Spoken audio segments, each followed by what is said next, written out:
Recuerdo que en una ocasión estaba hablando con alguien y me presentó cómo es la vida ideal, según él. Siempre hay que viajar lo más que se pueda, trabajar lo más que se pueda, comprar lo más que se pueda, conocer a la mayor cantidad de personas que se puedan. Siempre, siempre, siempre estar buscando la felicidad, siempre sonreír, siempre ser amable, siempre es tratar de buscar las cosas que nos gustan. Y me dijo que para él eso era la felicidad. A lo que yo le respondí, para mí, eso es la ansiedad.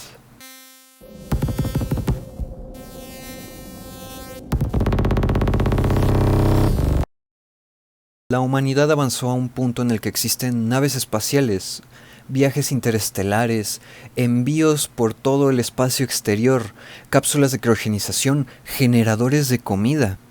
Es el futuro, pero solamente una cosa no ha cambiado: el capitalismo.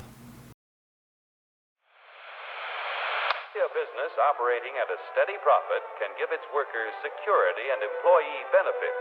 Operating at a profit, a business can provide the employee with comfortable, colorful working conditions. High wages and steady employment. First aid and health protection. Accident and life insurance. Time off for vacation.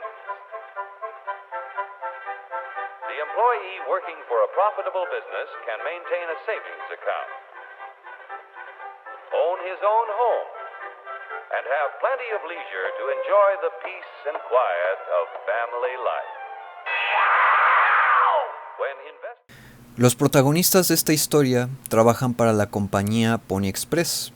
Esta empresa se encarga de hacer envíos interplanetarios y es una de las pocas compañías que aún trabaja con una tripulación humana. Cada uno de sus trabajadores está encargado de un rol. Está el capitán, el co-capitán, la enfermera y el personal de mantenimiento, cada uno de ellos responsable de su propia tarea. Primero hablemos de esta empresa de paqueterías, Pony Express.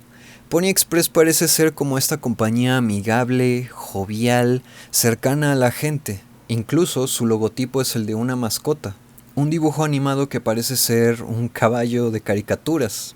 Pero si empezamos a poner atención durante el videojuego, nos daremos cuenta de que en realidad Pony Express es una compañía bastante oscura. Empecemos desde lo más básico, su propia mascota, lo que parece ser un caballo. ¿Por qué la mascota de Pony Express es la de un caballo? Bueno, Pony Express, al ser una empresa dedicada a los envíos interestelares, tiene una mascota que habla de ese concepto, un animal de carga. Un animal de carga encargado de llevar una paquetería de un lugar a otro. Un animal que es conocido por sufrir mucho.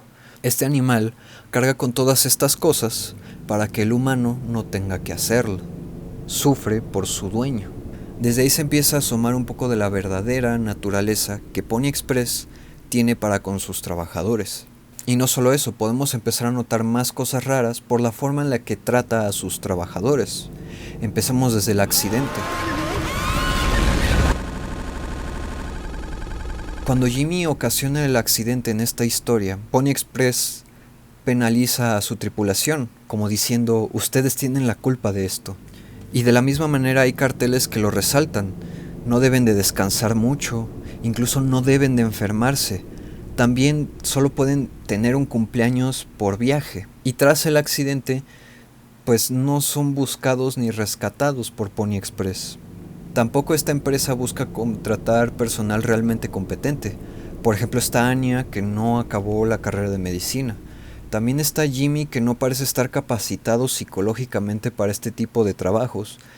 Y por último está Daisuke, a quien metieron a último momento y a prisas al viaje. Pony Express no parece tener un gran respeto por sus trabajadores y finalmente despide a toda la tripulación. Incluso Swansea menciona que Pony Express es de las últimas compañías que trabaja con una tripulación humana, dando a entender que las demás compañías de paquetería interestelar ya trabajan con máquinas. Es decir, para Pony Express, sus tripulantes tienen un lugar parecido al de robots. Esto deja ver que para Pony Express el valor de sus trabajadores recae solamente en lo que producen, no son más que herramientas, un medio para un fin. Son engranajes reemplazables que, si uno se descompone, simplemente cámbialo por uno nuevo. Para Pony Express la prioridad son las ganancias monetarias y reducir lo más que se pueda el presupuesto. Todo lo demás es secundaria. Trata a sus trabajadores como objetos. ¿O tú por qué crees que los dormitorios no tienen cerraduras?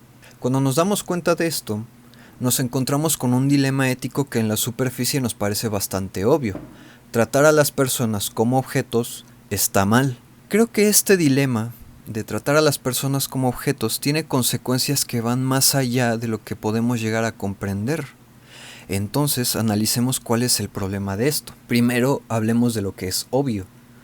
Un objeto es solamente un instrumento. No tiene necesidades, no tiene tampoco una dignidad que se tenga que respetar. Es intercambiable, desechable, reemplazable y no tiene una voluntad propia y mucho menos tiene una capacidad de consentir. Un objeto no puede aceptar algo ni tampoco negar algo. Y para entender este problema mejor voy a utilizar como ejemplo al personaje de Swansea y al personaje de Daisuke y la relación que existe entre ellos dos. Primero está Swansea. Él es, por decirlo así, como el arquetipo del mago, aquel personaje que, como es viejo, es un sabio del mundo en el que viven. Este personaje conoce muy bien el mundo, conoce cómo es, cuáles son sus reglas, es experimentado y conocedor en todo lo que le rodea. Tanto que, por ejemplo, Swansea es el primero en entender por qué los despidieron. Tanto que, por ejemplo, cuando encuentran el enjuague bucal, es el primero en darse cuenta de que todo está perdido ya. Él entiende el mundo a la perfección, pero verás, entender el mundo no te salva de formar parte de él. Y como consecuencia, en sus últimos momentos aprendemos mucho de su vida. Primero sabemos que él fue alcohólico y que eventualmente se puso sobrio y encontró una dignidad en volverse empleado, en sacar una tarjeta de crédito, en ponerse una camisa y ponerse a trabajar. Uno pensaría que esa es una de las historias más comunes de redención que hay. Un alcohólico que simplemente se da cuenta de que eventualmente podría morir si no cambia sus hábitos, y entonces se vuelve un trabajador, un miembro funcional de la sociedad. Pero entonces Swansea se da cuenta de algo, y es que a pesar de que había cierta dignidad en ser un empleado, extraña sus tiempos como alcohólico. ¿Por qué? ¿Quién haría eso en su sano juicio? Quiero decir, era la peor etapa de su vida, pero entonces él explica que cuando era alcohólico sus únicos problemas se limitaban a una botella vacía. Sus únicos problemas se limitaban a él teniendo el control de su propia situación. Ahora que es empleado y trabajó para Pony Express, después del accidente no había ya control de nada. Se dio cuenta de que había algo genuino en su alcoholismo y que había algo que no era genuino de ser trabajador, pero pareciera que no le quedó de otra más que volverse un empleado. Al volverse empleado él se vuelve un objeto, porque pareciera que no tuvo la alternativa de escoger otra cosa, de que no había alternativa más que hacer eso, porque era lo que se esperaba de él. Y para muestra de ello, para él un hombre decente es ponerse una camisa, sacar una tarjeta de crédito y ponerse a trabajar, no ser amable con los demás, no ser un ejemplo a seguir, no ser un buen amante o un buen amigo o un buen padre. No, un buen hombre es alguien que saca una tarjeta de crédito, se pone la camisa y se pone a trabajar. Reconoce su valor no como persona, sino como trabajador. De esta manera, el mundo lo vuelve objeto. Ya no es libre de decidir si quiere o no quiere hacer eso. Más bien, ya no le quedó de otra. Y aquí vale la pena aclarar que no estoy tratando de decir que ser alcohólico sea lo mejor del mundo y que ser empleado sea horrible. Sin embargo, estoy tratando de entender por qué Swansea dijo eso. Por qué encontró cierta nostalgia en su alcoholismo y cierto desagrado en volverse un empleado. Y finalmente, cuando está a punto de morir, de lo único que se arrepiente es de no haber podido salvar a Daisuke. Daisuke es un personaje muy interesante porque es lo contrario a Swansea. Es inexperimentado, desmadroso, es simplemente un muchacho intentando encontrar su lugar en el mundo. Y así, en esta búsqueda, llega al Tulpar, intentando encontrar un trabajo, un lugar en el mundo. Y entonces, estando en el tulpar, Daisuke es el único que se relaciona con los demás como seres humanos. Y entonces, por ejemplo, cuando Daisuke se relaciona con Swansea, no está hablando con el trabajador encargado de mantenimiento. Habla con un señor que de repente se le hace muy gordo, pero también se le hace muy amargado, pero también como que lo quiere. Daisuke encuentra un valor en Swansea que va más allá de ser empleado. Y esa falta de experiencia, esa juventud que tiene Daisuke, lo ayuda a encontrar cierta libertad. Él desconoce las horribles verdades del mundo y no está tan adoctrinado como los demás. No trata a los demás como trabajadores, los trata como personas. Y en consecuencia, esto le repele a Swansea. Swansea siempre está enojado con él porque Daisuke no se adapta y siempre es de alguna manera u otra libre de ese horrible trato, libre de ser percibido solamente como uno de los encargados de mantenimiento, sino como ese adolescente que lleva una camisa hawaiana y tiene un gusto por los videojuegos, pero que le encantaría estar en la playa, alguien con una vida, alguien más que un trabajador. Y quizá por eso Swansea decide emborracharlo. Al emborracharlo lo trata como objeto, no le importa si quiere o no quiere beber, lo hace en contra de su voluntad. Al igual que Sansa tuvo que volverse trabajador en contra de su voluntad, emborracha a su pasante en contra de su voluntad. Pero al mismo tiempo, y contradictoriamente, quizá por eso Swansea ama a Daisuke. Lo veía como alguien que merecía vivir.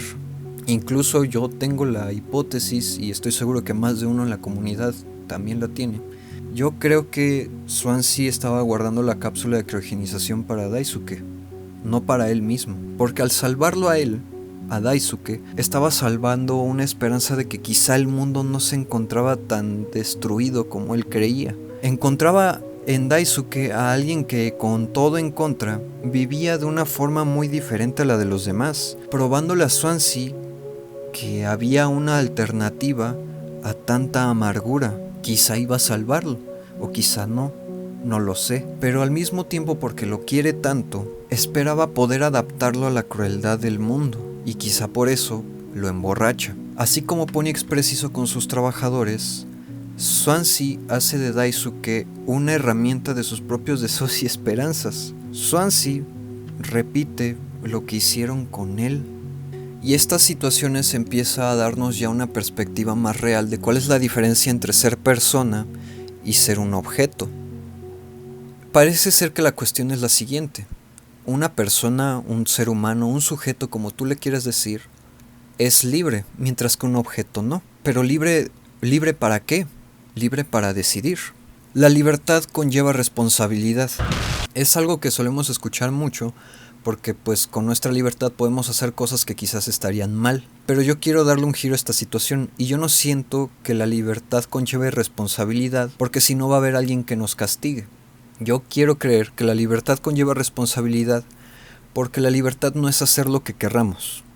La libertad es más bien poder escoger entre dos o más opciones. Y dirás tú, ¿por qué eso conlleva responsabilidad? Porque escoger significa escoger una opción y negar la otra. Te pondré un ejemplo. A menudo escuchamos a la gente decir que me gusta todo el tipo de música, pero eso en realidad es una mentira, porque si te gustara toda la música que existe, en realidad no te gusta la música, no sientes afinidad por algún género que te llame la atención. Más bien todo es una mezcolanza de lo mismo, entonces si todo te gusta, realmente nada te llama la atención. Y para muestra de ello, estoy seguro de que cuando sacas tu teléfono para escuchar música, escoges una canción en específico. Al escoger una canción, estás decidiendo no escuchar todas las demás, o como lo resume una de mis frases favoritas: no puedes tener un pastel y comértelo al mismo tiempo, porque ambas cosas son muy buenas. Tener un pastel es genial, y comerte un pastel también es genial, pero hacer una de las dos implica deshacerse de la otra. Si te lo comes, ya no lo tienes, y si lo tienes, decides no comértelo. Esa es la responsabilidad, aceptar perder una de las dos opciones. Y ser humano, ser sujeto, no ser un objeto, ser una persona, implica saber que se va a perder. Toda decisión, grande o pequeña, conlleva aunque sea un grado de pérdida. Los seres humanos estamos condenados a escoger A para perder B. Y entonces es de esta manera que escoger, ser libre, ser una persona, se vuelve sumamente angustiante, porque implica perder. No nos gusta perder, y perder significaría que nosotros somos seres incompletos, insatisfechos. Y la cuestión es que hoy en día estar insatisfechos está más mal visto que nunca. No debemos de estar insatisfechos, hay que siempre ser felices, siempre buscar más, aspirar a más. Y en consecuencia, ¿qué escogemos? No escoger, volvernos objetos. Ante la angustia de lo que significa decidir, tiramos nuestra libertad a la basura y entonces aceptamos un rol. Yo, por ejemplo, soy un hombre y entonces como soy un hombre voy a mantener a mi familia, me encargaré de conseguir un buen trabajo, trabajaré mucho, no hablaré nunca de mis sentimientos, iré a la guerra si es necesario y si eventualmente me suicido, que sea así. O por ejemplo, yo que soy mujer me dedicaré solamente a la casa, a la limpieza y al cuidado de los niños, pero no aspiraré a nada más. O por ejemplo, y yo, que soy ingeniero, me dedicaré siempre a las matemáticas. Todo es un cálculo racional y medible. Las cosas abstractas de la vida no me importan. O por ejemplo, yo soy un coleccionista de juguetes, y entonces no importa qué tan buenos o malos sean los juguetes que saque la compañía a la que yo sigo. No importa si a mí me gustan o no me gustan, los compraré todos. O peor aún, ser un esclavo. Yo siempre haré lo que mi amo me diga, porque si no entonces no seré nada. Y entonces las palabras de Swansea cobran un montón de sentido.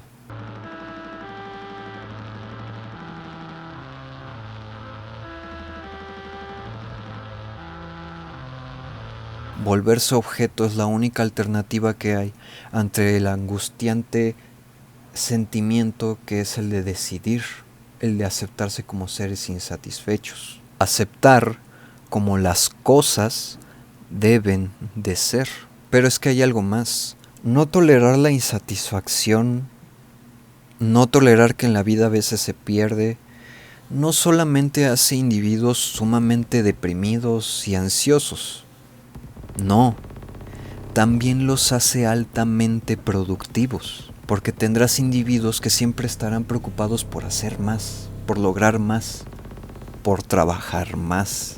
Y quizá por eso los miembros del Tulpar son así. Uno pensaría que entonces cuando Pony Express decide despedir a sus trabajadores, estos se liberan de su rol como trabajadores y dejarían de ser un objeto. Pero no es así.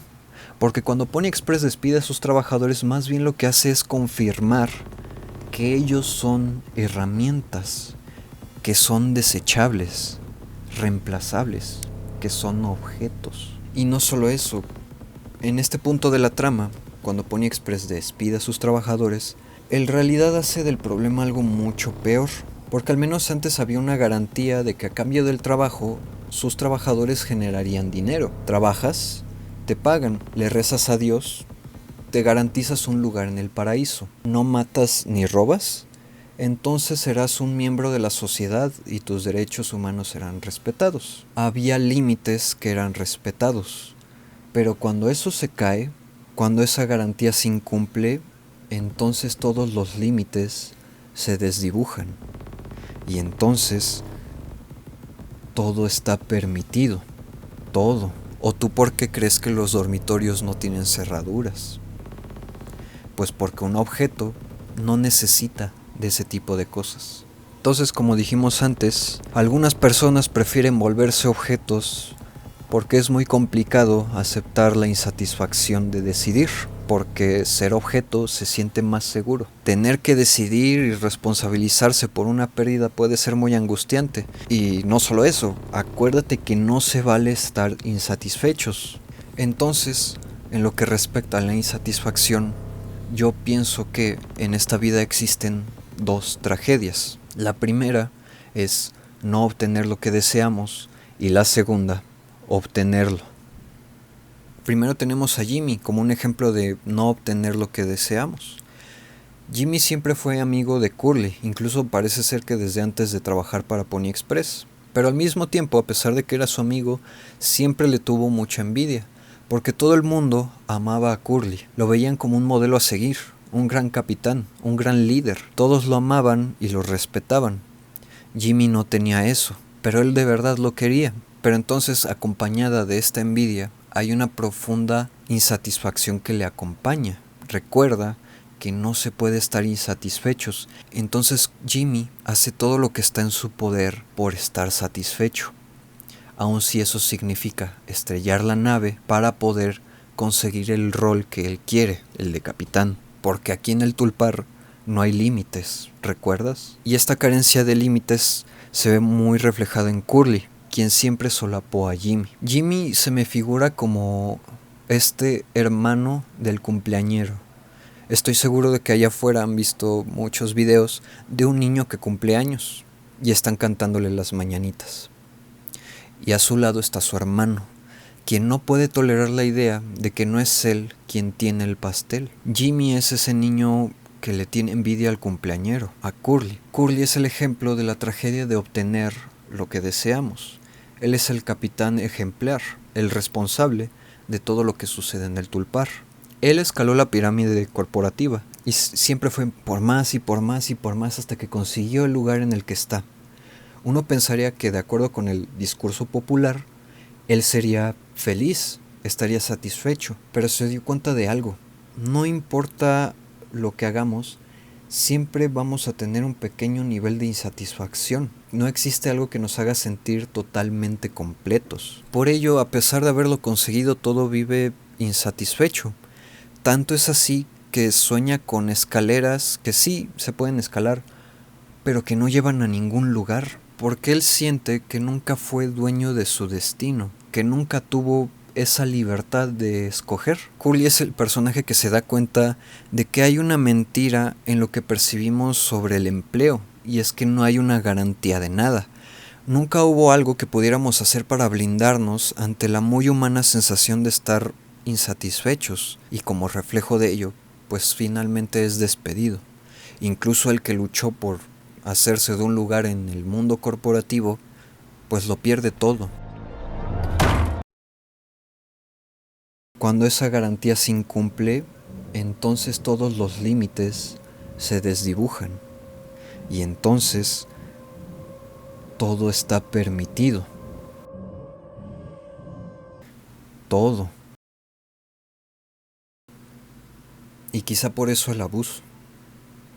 Algo curioso del personaje de Jimmy es que siempre que comete alguna de sus maldades parece que lo hace de forma premeditada, está tranquilo, y quizá por eso el abuso de Anya fue así, porque Jimmy lo único que hace es repetir el mensaje con ella. Esta idea que Pony Express transmite a sus trabajadores sobre ser solamente herramientas al servicio de un amo caprichoso. Jimmy replica el mensaje, replica la misma historia con Anya. Anya es como literalmente la mujer del grupo. Todos de alguna manera siento que le dan el avión, la ignoran, ya sea directamente como haciéndole daño, diciéndole cosas sobre no haber acabado la carrera, o de manera indirecta, ignorándola.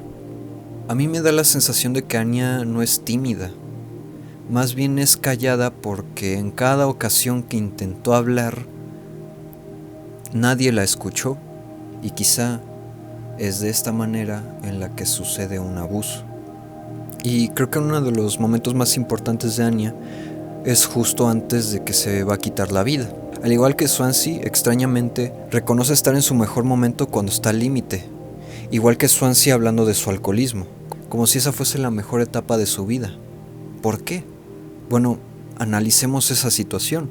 Lo único que sabemos, como jugadores, es que Anya va y se encierra con Curly en la enfermería. Ella está embarazada. No sabemos qué tipo de conversación sostienen, y cuando la puerta se vuelve a abrir, el daño está hecho. Lo primero que podemos notar es que Anya se suicidó mediante una sobredosis. Decidió hacerlo de esta manera. Ella pudo haberse quitado la vida así, apretando solamente un gatillo. El arma estaba ahí, pero escogió una sobredosis, una forma de morir muy lenta, aparatosa, dolorosa, corporal. Lo que hace Anya es envenenar su propio cuerpo y matar lo que hay desde su interior, deshaciéndose del mal que Jimmy le dejó. Y déjame repetir esto, es una forma corporal. Es quizá el único momento en el que ella decide sobre su propia vida y sobre su propio cuerpo. Tal vez es por eso que lo define como su mejor momento, porque tal vez es una muerte muy liberadora. ¿Y por qué con Curly ahí? ¿De qué habrá hablado con Curly? ¿Qué se habrán dicho? Bueno, yo creo que tal vez Anya pensó en matar a Curly, porque en buena parte él era responsable de su abuso. No hizo nada al respecto y es casi como si Curly hubiera dejado que Jimmy hiciera todo lo que hizo. Entonces, como acto de venganza, quizá Anya intentó matar a Curly. Anya se dio cuenta de algo, y es que Curly, en esa condición en la que se encontraba, ahora entendía a Anya. No por empatía o porque Curly haya escuchado a detenimiento la historia de Anya. No, Curly ahora entiende cómo se siente Anya por su mórbida condición. Curly perdió su capacidad para caminar, para hablar, cerrar los ojos, comer, dormir o incluso cagar. Ya no le queda ni siquiera un rostro que le represente su nombre. Dejó de ser el mismo. Un cuerpo con la mirada perdida que parece que no tiene alma. Un cuerpo que todo el mundo ignora aun cuando grita de dolor. Alguien que está condenado a observar en silencio cómo es que su propio cuerpo se marchita. Un objeto. Yo pienso que Anya deja vivo a Curly para que cargue con la responsabilidad de su abuso, dejándolo en un cuerpo inhabitable, un cuerpo que ya no le pertenece. Oye, y una última pregunta, ¿y por qué Curly sobrevive? ¿Por qué de todos los miembros de la tripulación es el único que se mantiene con vida hasta el final del juego? Porque dadas las condiciones de Curly, uno pensaría que sería el primer miembro de la tripulación en morir. No tiene piel, casi no hay comida, se están acabando los medicamentos. Es el personaje que uno pensaría que dura 1 o 2 semanas y muere. Pero es que creo que aquí sucede algo muy interesante, y es que toda la tripulación del Tulpar necesita vivo a Curly. Él se hace responsable de las faltas de todos. Se le necesita vivo en esa condición porque él carga con todos los pecados de los tripulantes. Él es un mártir, el chivo expiatorio, un gran líder. Todos los tripulantes del Tulpar lo mantienen vivo porque lo necesitan. Son quienes ayudan a sostener esta imagen de líder. Un líder no sería nadie sin las personas a las que comanda. Una situación necesaria para darle orden y sentido a la realidad que están afrontando. Porque si prestas atención a todos los personajes de Mouthwashing, te darás cuenta de que de una manera u otra nadie quiere hacerse responsable de algo. Por ejemplo, está Swansea, quien no quiere hacerse responsable de su pasante.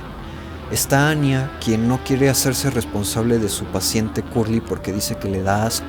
Está Jimmy, quien no quiere hacerse responsable ni de su abuso, ni del bebé que carga a Anya.